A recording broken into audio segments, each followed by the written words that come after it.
உங்களுக்கு இருக்கக்கூடிய எல்லா பிரச்சனையும் காரணம் என்னன்னா, இறைவன் கரெக்டா நடத்தி முடிச்சிடுறாரு. ஆனா நீங்க என்ன நினைக்கிறீங்க? எனக்கு போய் இப்படி நடக்கலாமான்னு நினைக்கிறீங்க. பெரிய பெரிய ஆளுங்களையே வச்சு செய்யறாங்க. நீங்க எல்லாம் எந்த மூளைக்கு? இயேசுநாதருக்கு மேலே நீங்க பெரிய ஆளு? ஜீசஸ் கிரைஸ்டுக்கு மேல நீங்க பெரிய ஆளா? என்ன பண்ணானுங்க? அவரை சிலுவையில் அறைந்தார்கள். சிலுவையில் அறைந்தார்கள்னா என்னன்னு தெரியுமா உங்களுக்கு? சிலுவையில அந்த மாதிரி ஒரு பெரிய ஒரு கட்டைய கிரியேட் பண்ணி ஆணி அடிச்சானுங்க கையில. இந்த கையில ஒரு ஆணி, இந்த கையில ஒரு ஆணி, காலில் 2 ஆணி. உயிர் போகல. நினைச்சிருந்தா இதயத்தில் இறக்கி இருந்தா உயிர் போயிருக்கு. இதயத்தில் இறக்கவில்லை. கையிலும் காலிலும் ஆணி அடித்து ரத்தம் சொட்ட சொட்ட சொட்ட சொட்ட. அவர் இறை தூதனாகவே இருந்தாலும் வலி வேதனையும் உண்டு. ஏன்? அவர் இன்னும் மனித உடல்ல இருக்கிறார். அத்தனை ரத்தமும் போய் செத்து போனதுக்கு அப்புறம் உள்ள போறாங்க. அப்புறம் மீண்டு எழுந்து வர்றாரு. அது வேற மேட்டர், அதை விட்டுருங்க. இயேசு கிறிஸ்துக்கே தான் நிலைமை. புத்தர் ஞானம் அடையும் வரை, புத்தர் எவ்வளவு பெரிய மகான், எப்பேற்பட்ட ஞானம் பெற்றவர். நிர்வாணன்றதவே உலகத்துக்கு இன்ட்ரோடியூஸ் பண்ணது யாரு? புத்தர். ஒன்னும் பண்ணாத நிர்வாணா. நிர்வாணம்னா உடல் நிர்வாணமாக இருப்பதல்ல, மனம் நிர்வாணமாக இருப்பதுக்கு பேர் தான் நிர்வாணா. அப்பேற்பட்ட ஞானம் அடைந்த புத்தர் ஞானம் அடைவதற்கு முன்னால் வரைக்கும் பட்ட கஷ்டங்கள் ஏராளம். எப்ப அவர் ஞானம் அடைஞ்சாரு? என்னால எதுவுமே அச்சீவ் பண்ண முடியல, எல்லாம் இறைவனின் திருப்பார்வையில் இறைவனோட கண்ட்ரோல்ல தான் நடக்குதுன்றத புரிஞ்சுக்கிட்டாரு. அவர் ஞானம் அடைஞ்சிட்டார். புரியுதா? புட்டுக்கு மண் சுமந்தார் இல்லையா? யாரு? பரவாயில்ல, தெரிஞ்சு வச்சிருக்கீங்க. சிவபெருமான் புட்டுக்கு மண் சுமந்தாரு. புட்டுக்காக. எதுக்கு மண் சுமந்தாரு? கொஞ்சோண்டு புட்டுக்காக மண் சுமக்கிறார். என்ன பண்ணானுங்க? பிறம்படி வாங்கினார். யாரு? மறுபடியும் என் கேள்வியை கவனிச்சு பதில் சொல்லுங்க. யார் அடி வாங்கினது? நீங்க என்ன சிவபெருமானா? சிவபெருமான் சாட்டை அடி வாங்கினப்ப ஏத்துக்கிட்டாரு. ஏத்துக்கிட்ட உடனே என்ன ஆகுது? அடி அவருக்கு உழுகல. எவன் அடிச்சானா அவன் முதுகுல உழுகுது. டம்மு டும்மு டம்மு டும்முன்னு உழுகுது. அது வேற மேட்ரு. ஆனா அது ஏன் நடந்தது? அவர் ஏற்றுக்கொண்டார், அதனால் அவருக்கு அது நடந்தது. உங்களுக்கு ஏன் வலிக்குது? நடக்கிறதெல்லாம் நான் பெரிய அறிவாளி, எனக்கு இப்படி நடக்கலாமா அப்படின்னு சொல்லி சிந்திக்கிறீங்க. அதனால உங்களுக்கு கஷ்டம் கவலைகள் வருகின்றது. ஸோ யார் ஞானி? யார் உச்சகட்ட ஞானி? நடப்பதை ஏற்றுக்கொள்பவன் தான் மிகப்பெரிய ஞானி. ஏன்? நடப்பதை ஏற்றுக்கொள்வதற்கு மனம் ஒத்துக்கவே ஒத்துக்காது. நான் எவ்வளவு பெரிய ஆள் தெரியுமா? நான் என்ன பண்ணிட்டேன் தெரியுமா? எனக்கு எவ்வளவு அறிவு இருக்கு தெரியுமா? நான் எங்க படிச்சேன் தெரியுமா? எங்க அப்பா யாரு தெரியுமா? எங்க அம்மா யாரு தெரியுமா? எனக்கு எவ்வளவு இன்ஃப்ளூயன்ஸ் இருக்கு தெரியுமா? என் பேங்க் அக்கௌண்ட்ல எவ்வளவு பணம் இருக்கு தெரியுமா? என் தோட்டத்துல எவ்வளவு பணத்தை புதைச்சு வச்சிருக்கேன் தெரியுமா? இப்படி எல்லாம் திமிருத்தனம் பேசுற உங்க மைண்டு போராடும். சிச்சுவேஷனை ஏத்துக்காம என்ன பண்ணும்?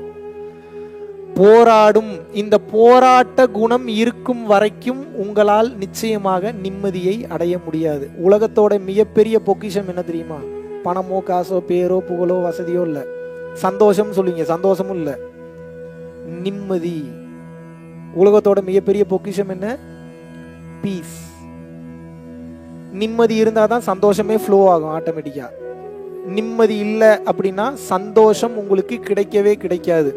இது எப்ப புரிஞ்சுப்பீங்க அப்படின்னா 80-90 வயசுல புரிஞ்சுப்பீங்க.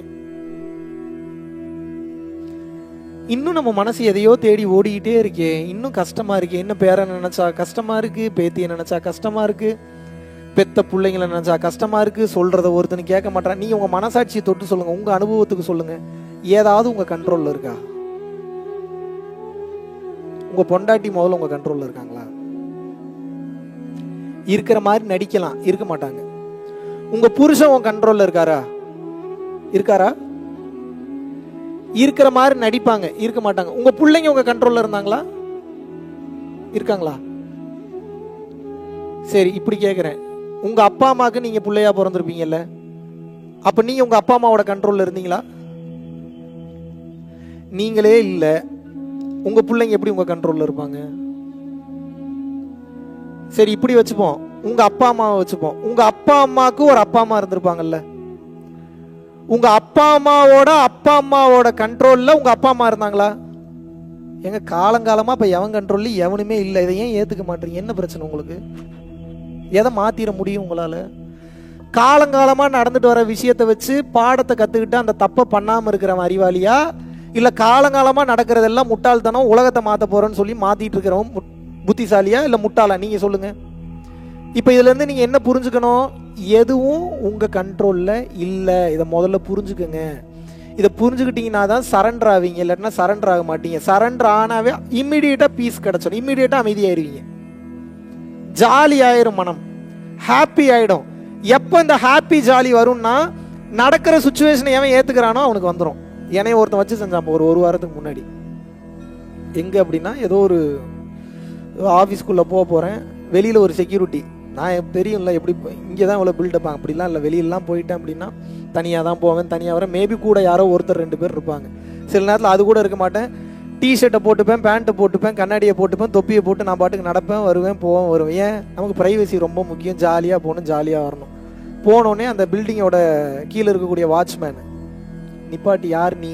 எடுத்த திமிராக தான் கேட்குறான், மரியாதையெல்லாம் கேட்கல. பாருங்க சுச்சுவேஷன் என்னை எப்படி சோதிக்குதுன்னு. எனக்கு உண்மையாகவே பொறுமை இருக்கா, கருணை இருக்கான்னு என்னை இறைவன் சோதிக்கிறார். நான் நோட்டீஸ் பண்ணிட்டேன், ஓ நீ அப்படி வரியா கேம், இப்போ பாரு நான் இப்போ எப்படி ப்ளே பண்ணுறேன். யார் நீ? அதை தாங்க தேடிட்டு இருக்கேன், இப்போ கண்டுபிடிக்க முடியல. என்ன திமிரா பேசுகிற, எங்கேருந்து வர்ற அப்படின்னா, நம்ம ஆட்டிடியூடை பார்த்தாவே அவங்களுக்கு அப்படி தான் தெரியும் போல். எனக்கு கொஞ்சம் ரொம்ப நாள் டவுட் இருக்கு. என்னைய பார்த்தா ஏதோ ரொம்ப பாவப்படுற பையன் மாதிரி எதுவும் தெரியுதா உங்களுக்கு? அப்படி எதுவும் தெரியுதா? இல்லை. ஆனால் ஏன் இந்த மாதிரி கேள்வி கேட்பானுங்கன்னே தெரியாது. சில நேரத்தில் வேணும்னே வம்புழுப்பானுங்க வந்து, எங்கே போகிற அப்படின்னா, இந்த மாதிரி 2nd ஃப்ளோரில் இருக்கக்கூடிய ஒருத்தரை பார்க்க போகிறேன். அவர் எப்படி உனக்கு தெரியும் அப்படின்னா, என்னடா இது மதுரைக்காரனுக்கு வந்த சோதனை. இல்லைங்க, அவரை பார்க்க போனோம், அதனால தான் வெயிட் பண்ணிட்டு இருக்கேன், ஃபோன் பண்ணுங்க அவருக்கு அப்படின்னாரு. ஃபோன் பண்ண என் கெட்ட நேரம் அவர் எடுக்கலை, வெளியே போன்ட்டான். அப்படியே சொல்கிறான், வெளியே போ அப்படின்ட்டான். இல்லை பிரதர், நீங்கள் வேணால் உங்களோட இன்டர்காம்ல இருந்து அடிங்க, அவருக்கு தெரியுங்க என்னைய அப்படின்னு சொன்னோன்னே அவன் ஏற்றுக்கவே இல்லை. காரை திருப்பிட்டு வெளியில் கிளம்புன்ட்டான். காரை திருப்புறதுக்குள்ள வேகமாக அவர் இறங்கி வர்றாரு. அவர் பின்னாடி ஒரு 10 பேர் வந்து 10 பேரும் காலில் விழுகிறாங்க. குருநாதா நீங்க என்ன பண்றீங்க இங்க, வாங்க வாங்கன்னொன்னே இவன் பயந்துட்டான். கொஞ்ச நேரத்துல ப்ரோ யாரு ப்ரோ நீங்க? சாரி ப்ரோ நீங்க யாரு என்னன்னே தெரியாம பண்ணிட்டேன் ப்ரோன்னு திமிருக்கே சும்மா ஜாலிக்கு பேசுறது. இப்போ எங்களுக்கே சோதனை நடக்குது. ஏத்துக்கிறமா இல்லையா அந்த சுச்சுவேஷனை? நான் காரை திருப்பிட்டேன் சொல்லி ரொம்ப கோவக்காரனா இருப்பான் போல. சரி, அப்புறமா எப்போ அவர் ஃபோன் எடுக்கிறாரு அதுக்கப்புறம் இது இப்படி நடக்காது, அடிக்கடி நடக்கும். இந்த மாதிரி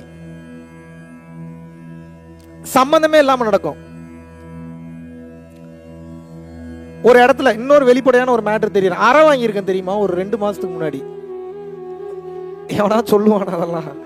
எனக்கு நடந்த கூத்த பாருங்க. இதெல்லாம் சோதிக்கிறது, ரொம்ப கவனமா இருக்கணும். இறைவனுடைய பாதையில போகும்போது சோதனைகள் ரொம்ப ஜாஸ்தி வரும். என் பின்னாடி வேற ஒரு இடத்துல நான் இருக்கேன். ஃப்ளைட் ஏற போறதுக்கு முன்னாடி ஒரு முக்கியமான ஒரு இடத்துல இருக்கேன். அந்த ஃப்ளைட் ஏற போகும்போது முக்கியமான ஒரு இடத்துல இருக்கும்போது வேற எவனோ அந்த பொண்ணோட ஷாலை மிஸ்னா அரை எனக்கு விழுந்தது பலாருன்னு. நான் பாக்குறேன் அந்த பொண்ணை.